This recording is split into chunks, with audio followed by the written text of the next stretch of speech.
I just got done painting it, and it came out pretty good. I'm happy with it. And I'm reassembling it right now. But I wanted to show you guys how to put the rope seal on the door. I'm going to do that right now. My groove for the rope seal is 1/4 inch wide by 1/4 inch deep. I used a ball nose end mill. And what I'm going to be using is this stove gasket cement made by Rutland. This is water activated, so you basically put a little bit of water in this groove here and then apply the cement. The gasket that I'm going to be using is from Midwest Hearth, and both items come together on Amazon. You can order these together.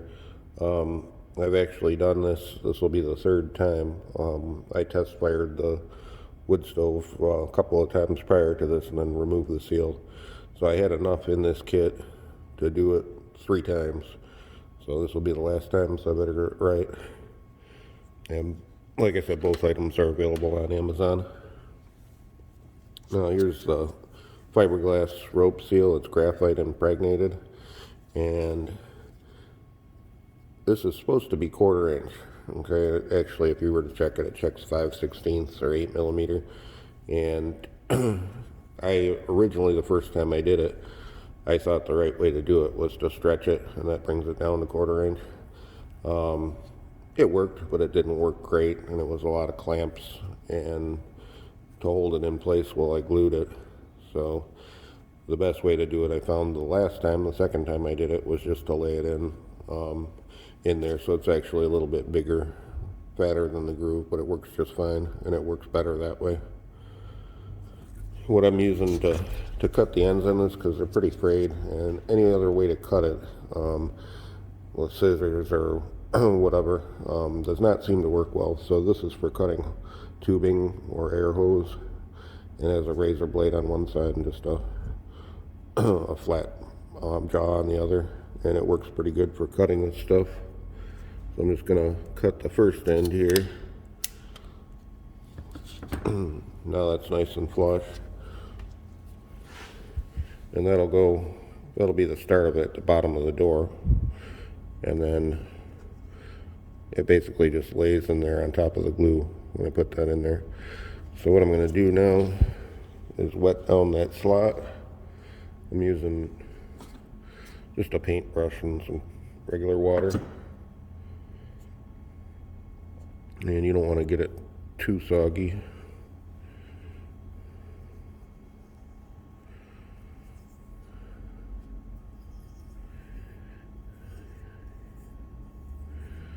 Just enough water to activate the cement.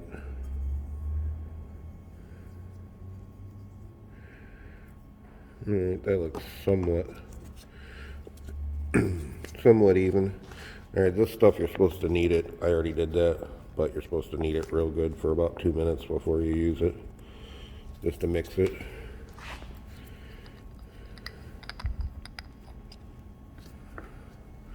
And I'm going to try and carefully lay this in here.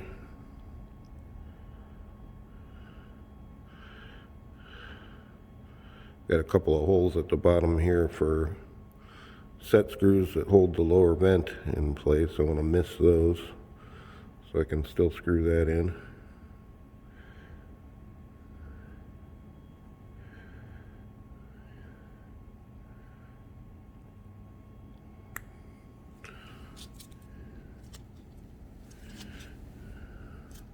And you can wipe this stuff off if you make a mess like I do. You can wipe it off afterwards with a wet rag.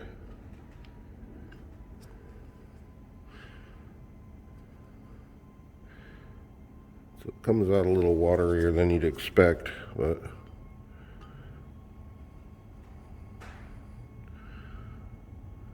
ooh, that was nice.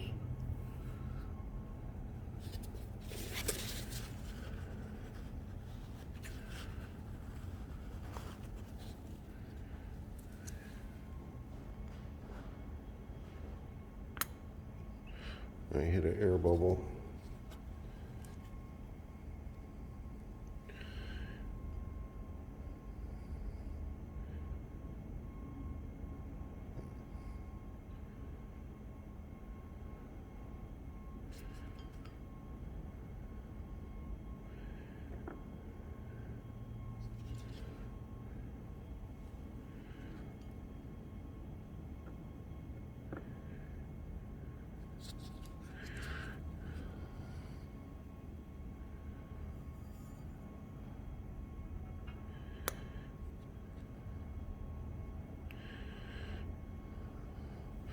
Not my best work, but it should work.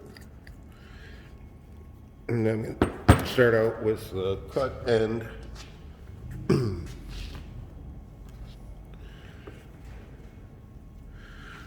Start out with that at the bottom here in the middle. And just lay this in place.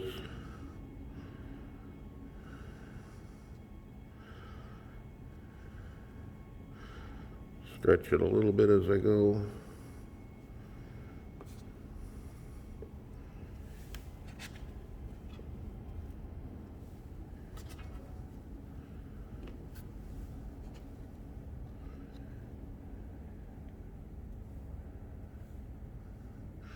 And I got a little bit too much glue on it, but that's all right.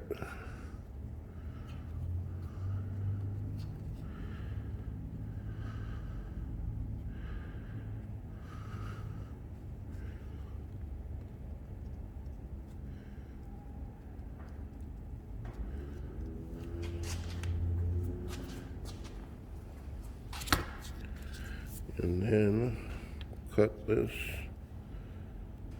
side to fit it.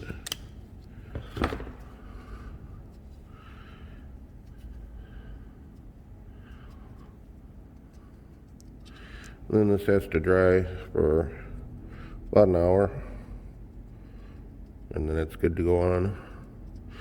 I have to clean that glue up. I'm not going to show you guys that on camera.